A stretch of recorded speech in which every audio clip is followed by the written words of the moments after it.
Yeah. Oh, yeah. I got some questions to ask you about you. Why you so good, God, despite all the bad. Hello, everybody. How you doing? It's your boy Finn from the Mikasa Sukasa Network. Now, normally I do the sports podcast for the network, but today is going to be the start of a brand new show on the network that is going to be music-based. So pretty much we're going to be bringing in different artists from all around the world, different walks of life and different genres.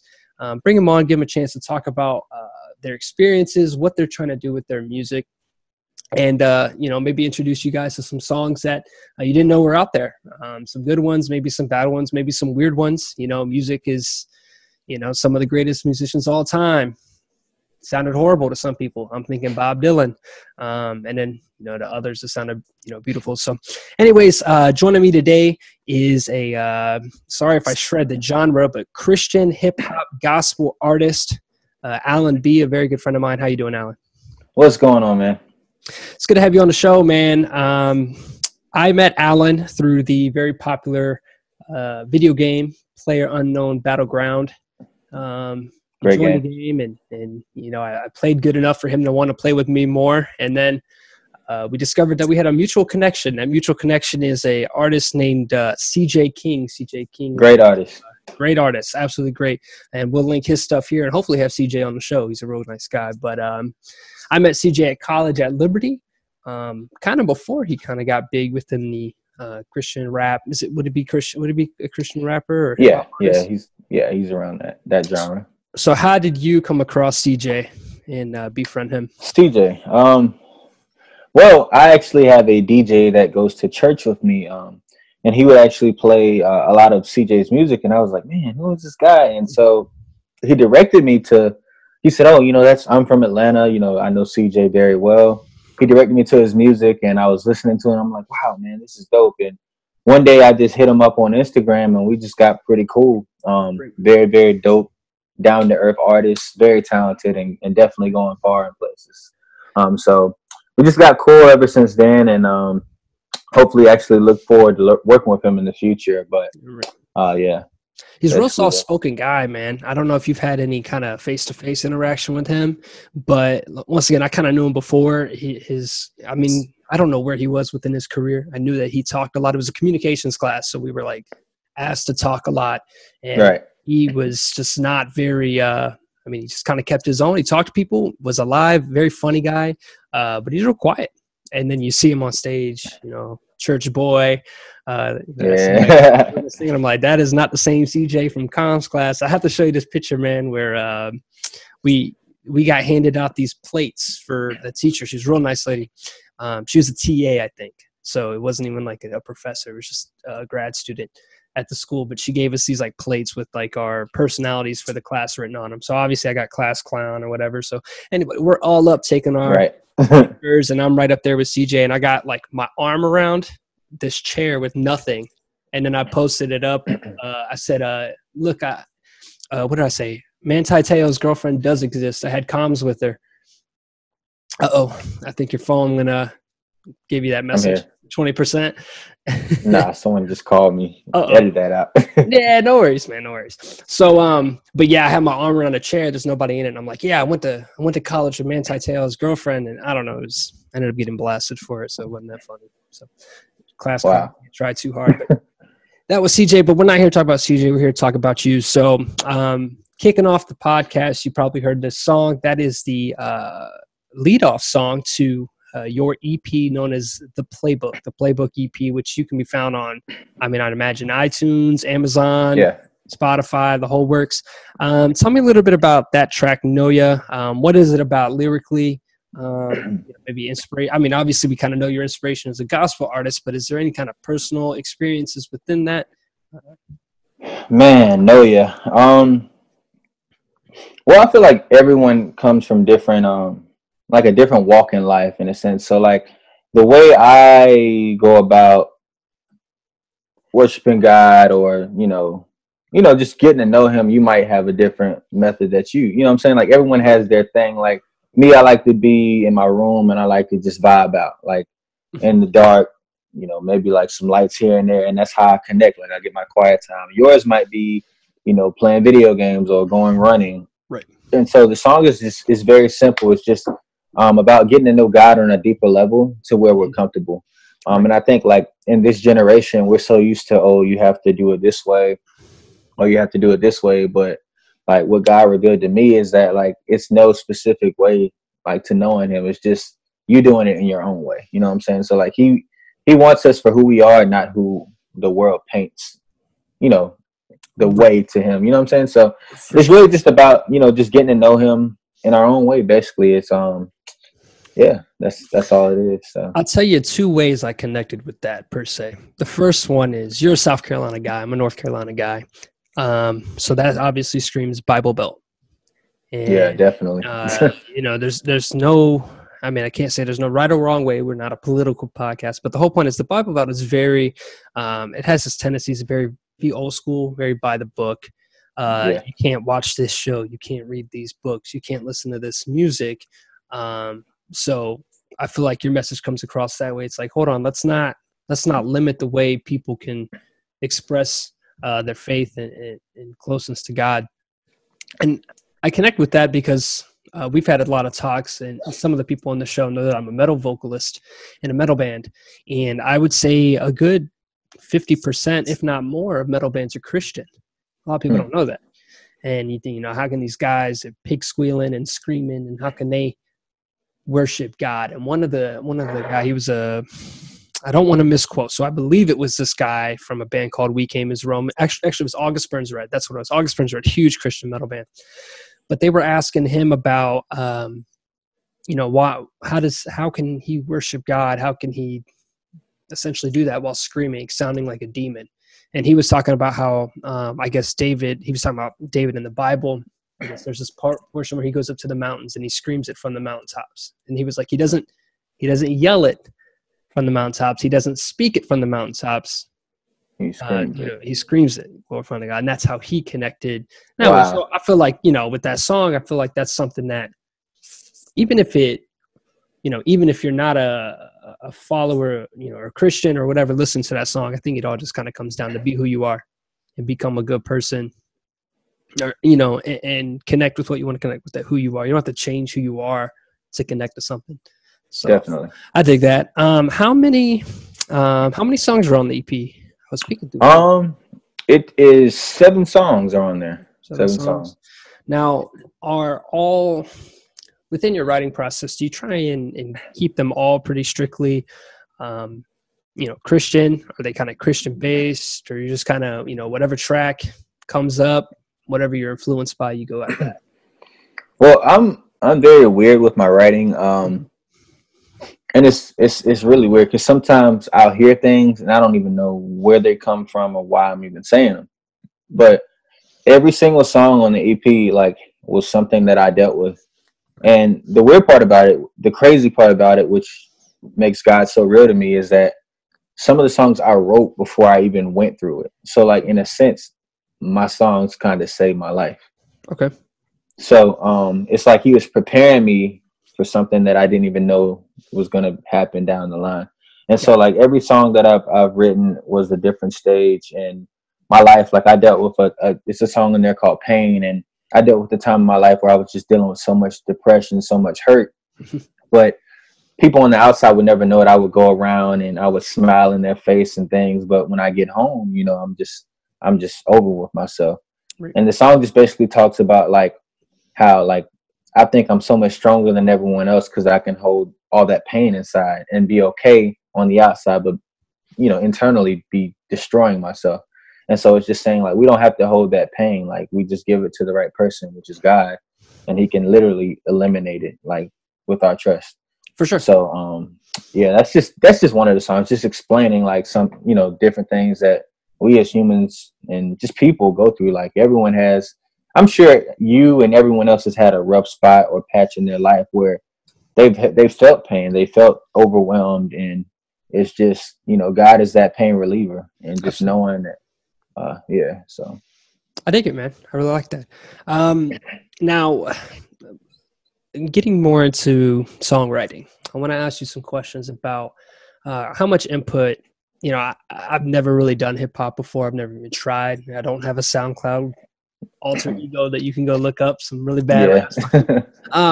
I've always been intrigued on how the songwriting goes. Do you kind of make melodies and choruses in your head, talk back and forth with the producer? Do you make your own beats, or is it kind of like, hey man, I have a track for you, I have this beat for you, and then you kind of write there? So how does your writing process go about? Honestly, I do a little bit of everything. I like every style of music there is. So one thing about me is I don't want to be put in a box. Like even as a Christian artist, to a sense, I don't even want to be labeled a Christian artist, because with God being so real, I shouldn't have to put myself in a box for him to be seen. Okay. So like, I try to make music that everyone can relate to. Like I have a song on my EP called Just Know. It's like pop, country, and it's a little bit of everything in one song. And I kind of bite off of different styles, right? Songwriting wise, it's weird. Like I hear rhythms. Like it's so easy for me to hear like a rhythm, or I start off the rhythm. I start off the hook. I'll come up with that first, and then I'll build around it. Okay. And it really just depends. Sometimes I might hear something and realize, okay, what am I going to do with this? Maybe I can input it on here, and then that kind of switches the song. So really it's really about the mood, man. And I'm going to share this because I think it's funny. Like it's so funny because like a lot of my lyrics come when I'm driving. Okay. So I thought about actually, naming my first album Traffic or something like that, because I always get lyrics when I'm in traffic. It's really weird. I don't know why. Yeah, that's just I mean, and of course especially you being an artist as well, like sometimes it can be kind of, I don't know, it can be a process, and like you just have to learn how to make something out of everything that's given to you. Like for instance, I had a writer's block one time, and actually ended up writing a song about me having writer's block. Like anything that's presented to you can be used in song. And like when you're an artist, you understand that, and it's actually fuel to the fire. Right. So I mean, yeah. Absolutely. I mean, dude, if I have a writer's block, I mean, I normally just abandon the song at that moment. I mean, I don't never write it again, but you can't force it, because you know how it is. Whenever you write a song, you look at those lyrics probably 20 times a day, and you're going to start hating it if you didn't really if it didn't come from a place of inspiration. So I'll step away. I'll go grab the guitar. I'll do a 4-chord song, and I'll sing about a peanut butter jelly sandwich, and I'll just write something. And then, because I mean, and then you just take out syllables and replace syllables. And metal vocals is different. It's like rap, I would say, but different. Yeah. I don't have to follow a rhyming structure. There's not a real way to do it with the screaming. And I, too, have written some lines in Traffic. I actually wrote a whole song about traffic. Wow. So one of the big things I like to do with my music, and maybe you can elaborate on maybe if you have some lines like this throughout your stuff, I try and make something – present a situation. So the song at the surface level looks like a love story or whatever. And then by the end of the song, maybe it's not even by the end of the song. Maybe you just have to look into the lyrics and realize, oh, that's not about that at all. Some good examples within metal would be a band called Of Mice and Men. They had this song, and the whole time it's called, I want to say it's My Apologies or something like that. But the whole time he's apologizing. The whole song, it's just this huge heartfelt apology of just, I messed up. And the whole time you're just thinking like, dude, what did you do? Like, what is this about? Why? I mean, seriously, the whole song is just him apologizing. And then at the end, he says, I can't remember the lyrics exactly verbatim, but he says something like, these are the words I want to hear from you to me. And it kind of wraps it up in a way like, it's this huge apology, but it's not his apology. It's somebody else had done him wrong, and he's telling him to his face, like, you want to make it right? This is what I want to hear. This is the kind of apology I want to hear from you to make it right. It's like, Ed Sheeran is another one. Ed is that dude. He has a lot of songs.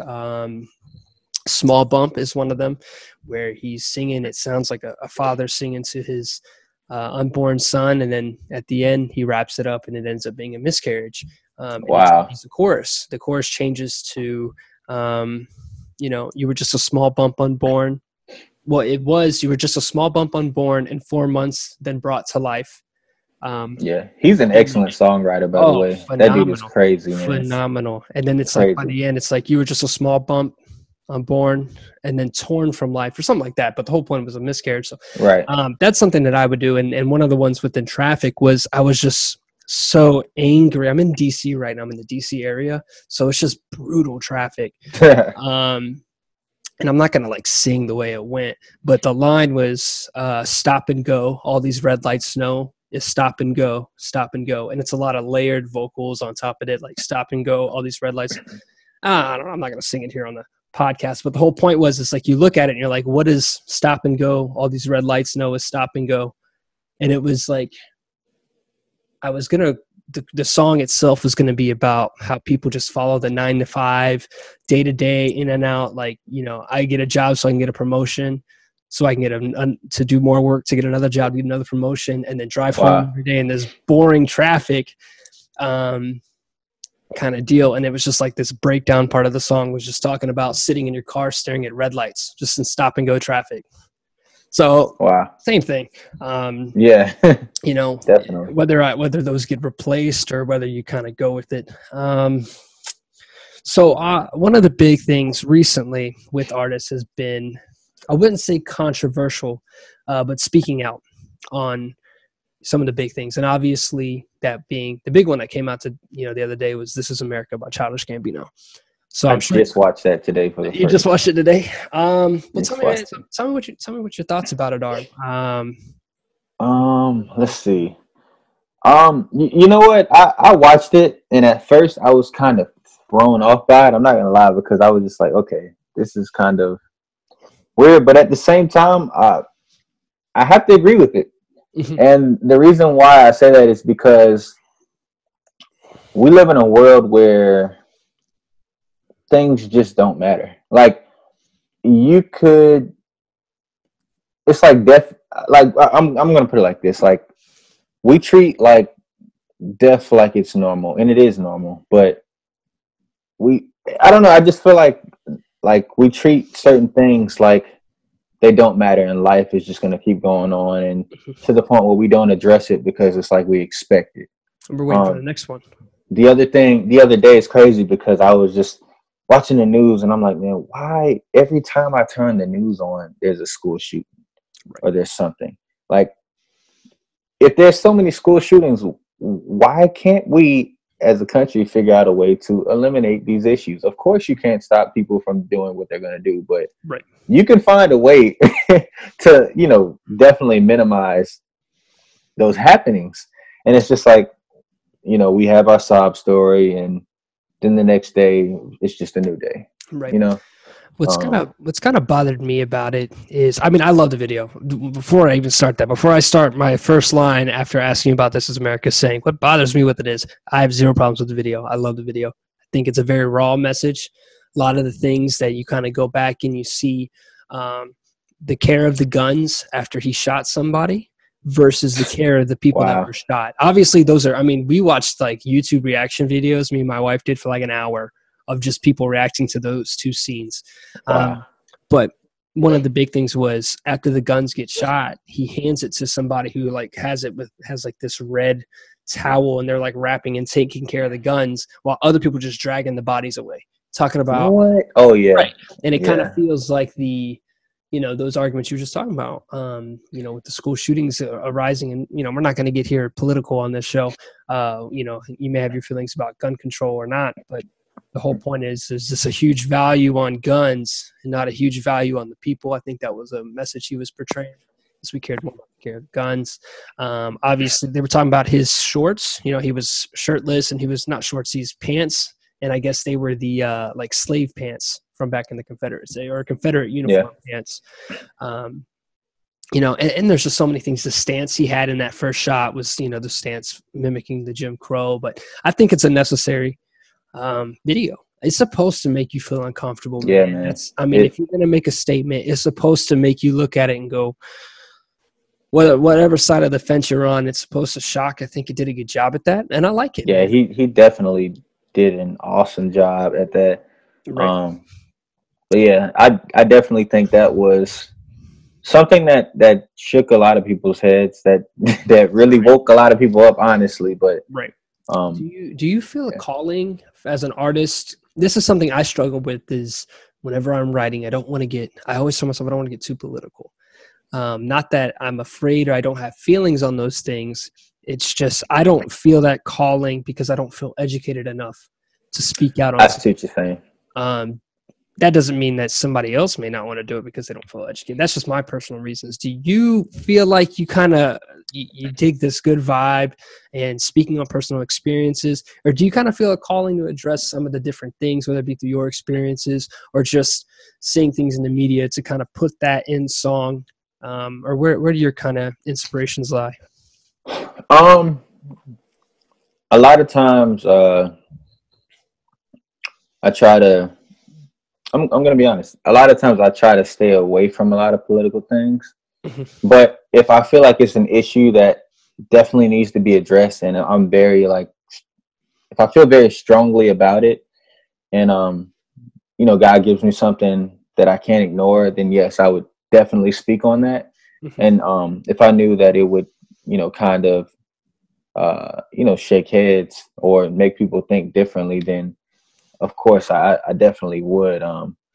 This is like a very bad example, but just to kind of, it has nothing to do with what we're talking about, but it kind of does. Yes, so a while back, I was in a group, and Beyonce had a song out called "Drunken Love," right? And so she did this song, and that was when Twitter was really, really heavy. Like a lot of people on Twitter, and so my friend came up with the idea. He was like, "Hey, let's do a Christian remix to Drunken Love."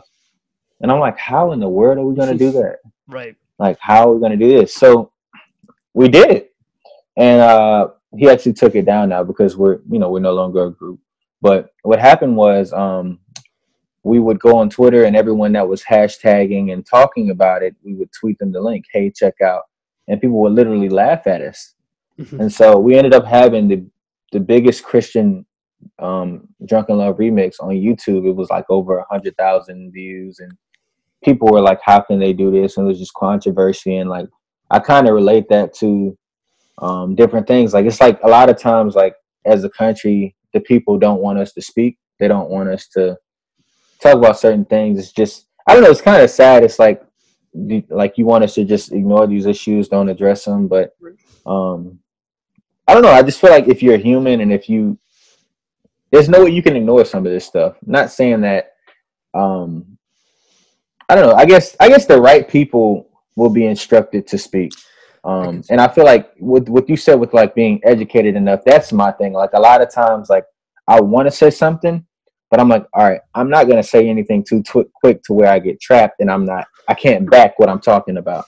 Right. So that's a big thing. This network is full of brilliant folks. Nico House, Gerard Nixon, some of the really great political minds. And the last thing I want to do is come out and throw something on a network where I'm not a political guy, I'm the sports guy. Exactly. That doesn't align. I wouldn't say align. I don't think Mikasa Sukasa has like real political alignments. I think their goal is presenting the facts. I think that's Nico's focus, but I'm not the guy to be presenting the facts, whether it be on the podcast. And then two, within my music, I just think, this video came out of nowhere.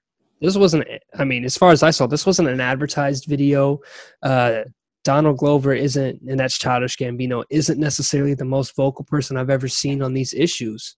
He took his time, he digested things, he thought about it. He thought about the imagery and the things that has affected him and the people, and then he put something together and he put a lot of effort into it.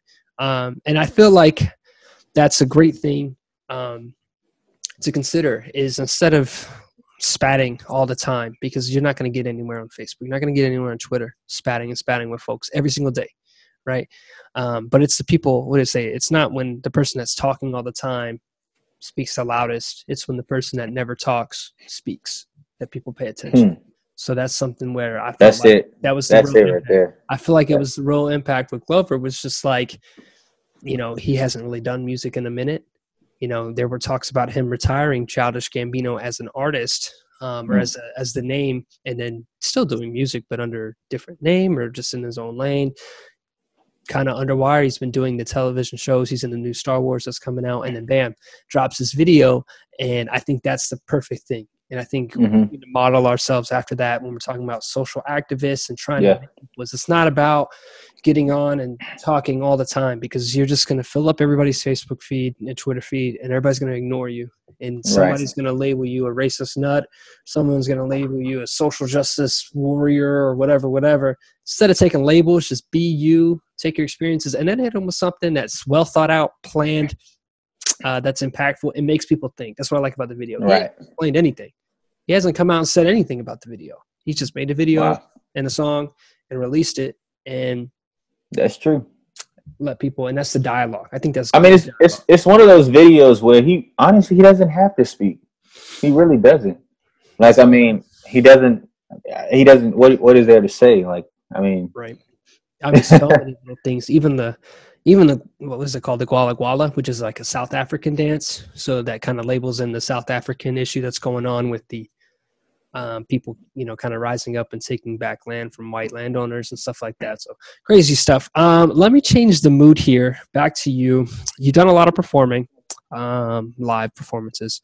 I want to ask you, is it kind of primarily just solo stuff? I know you've done some backup work, who you have worked with. And then 2, what is the most embarrassing thing to happen to you on stage? Okay. Yeah, so mainly I've been doing some solo stuff. I opened up for a Christian artist, great artist named D1. The guy that introduced me to CJ, the DJ, he actually just did a show of CJ at Liberty. DJing for him. He was DJing for me. His name is DJ Renegade. Yeah, so we did this. We opened up for D1 in Charlotte. It was great. Good turnout, great vibes. Great people, great everything. But lately I've just been focusing on releasing a single I have coming pretty soon, and possibly working towards an album. But let's see, the most embarrassing thing that has happened to me on stage. I hate cordless mic. I mean, I hate cord mics. Okay. I absolutely hate cord mics because I like to move around. Right. So I was actually on stage doing my thing, and it just started, and I jump around, and you try to stay engaged with the crowd, but you got to kind of focus on what you're doing as well.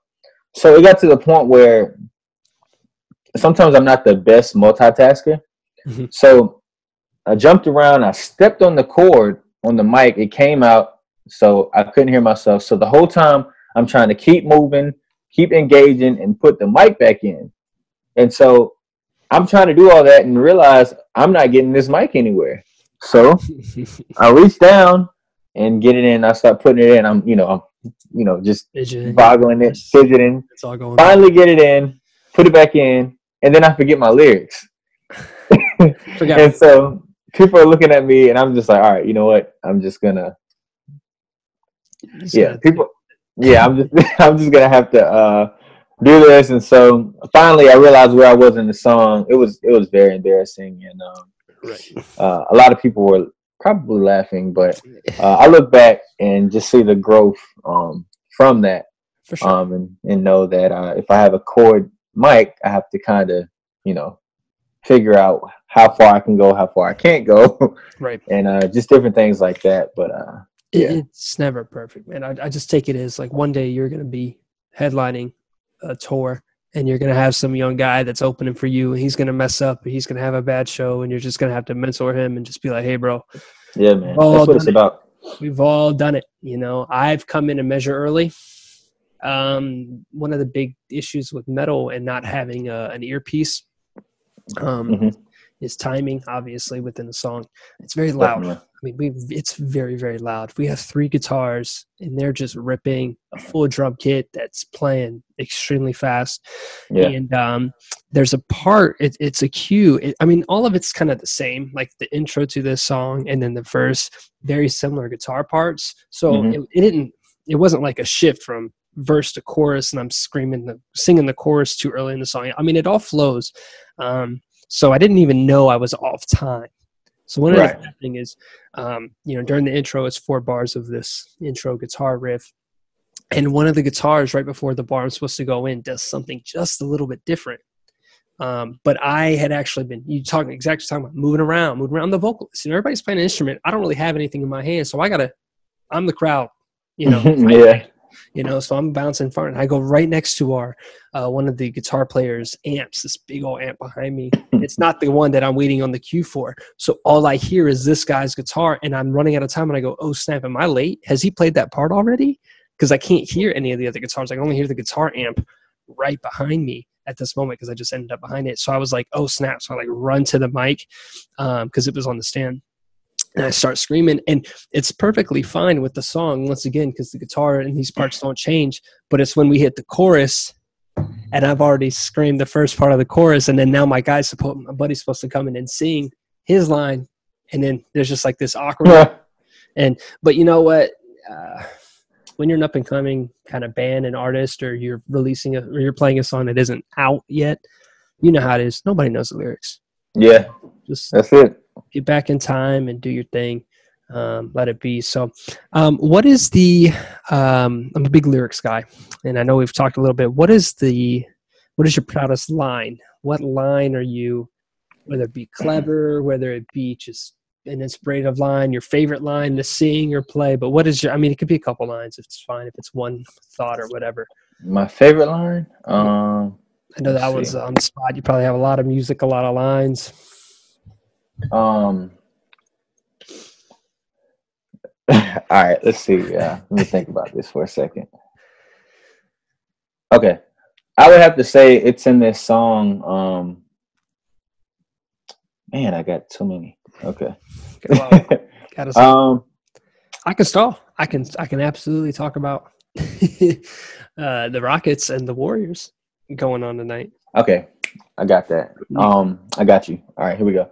So it's this song I have. It's called "Forward," and it's basically about just moving forward. No, like forward. Yeah. Going forward. Basically just about talking about how a lot of times we'll sit around and a lot of people, the tendency of the world is okay, God's going to give me this, God's going to give me that. But a lot of times God won't move until he sees us take that first step.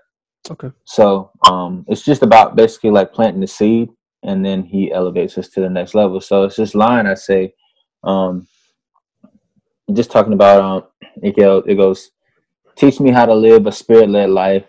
Show me how to sprint away from my flesh, because a lot of times, with us being human, we mess up and we tend to go back to our same tendencies and doing this thing. I have to be different. I have to be about him, or else it's just pointless in what I'm doing. So teach me how to sprint away from my flesh. And I say, because my body is the temple for you, and I need you to fill it with you. So basically just saying just stepping away from the world, stepping away from what's normal to everyone else, and really just being this light, being different, because I consider my body and what I do a temple of God. I consider my gift God's gift.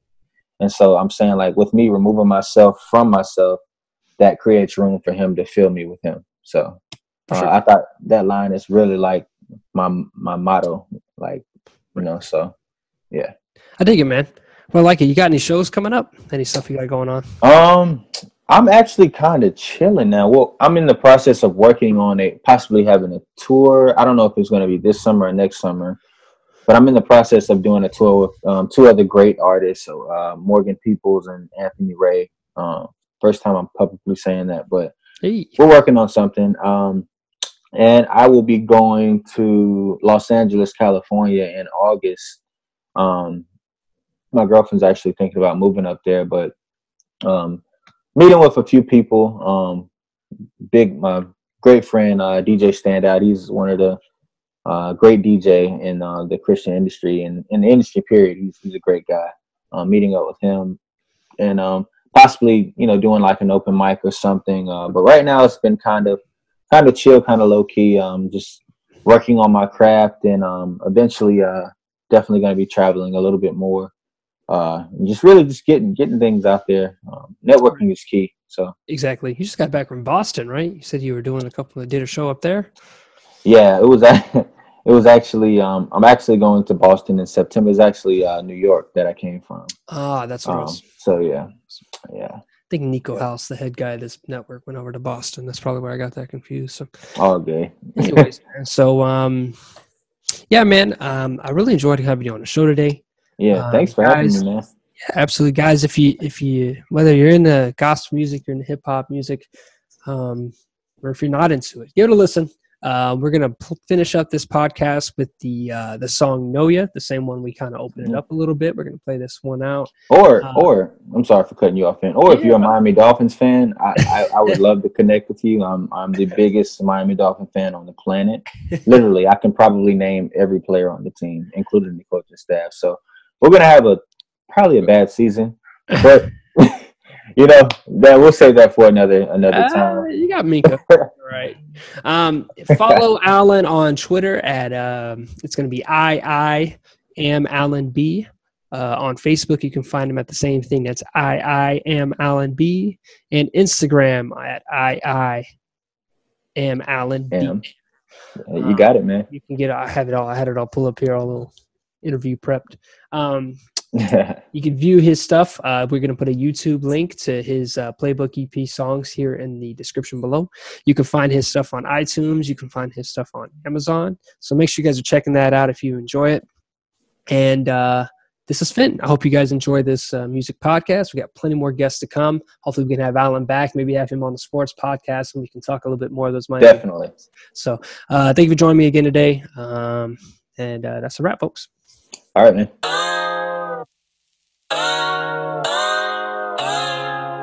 Yeah.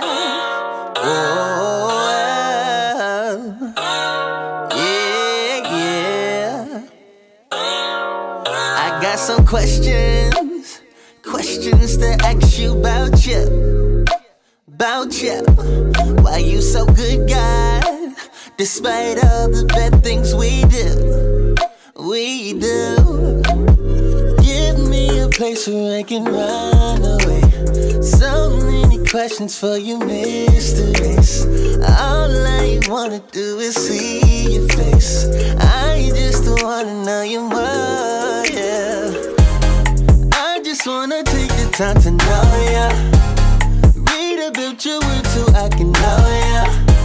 I'll give up everything just to know ya. Wanna know ya, I got to know ya.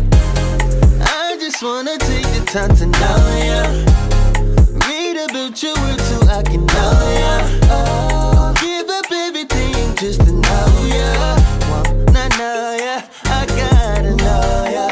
If I don't know ya, how can I preach your word? If I don't know ya, how can I help save the world? Don't let me shine unless that light comes from you. Just wanna know ya. I want more time with you because you're good despite all my issues, yeah. Yeah, you're so good. You never fail me. Yeah, you're so good.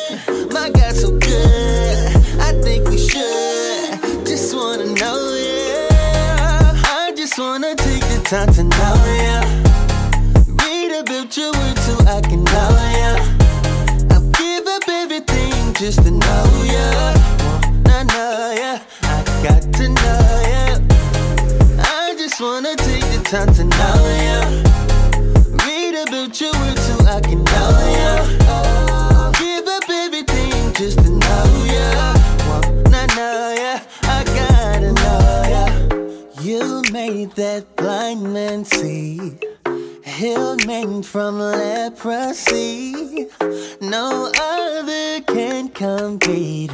I want more of you, want more of you, God. Nothing you cannot do. Try him, he'll see you through. My heart belongs to you. I want more of you, wanna know you, God. I just wanna take the time to know ya. Wanna know ya. Read about your words so I can know ya. Gotta know ya. Give up everything just to know ya. Wanna know ya. I got to know ya. I just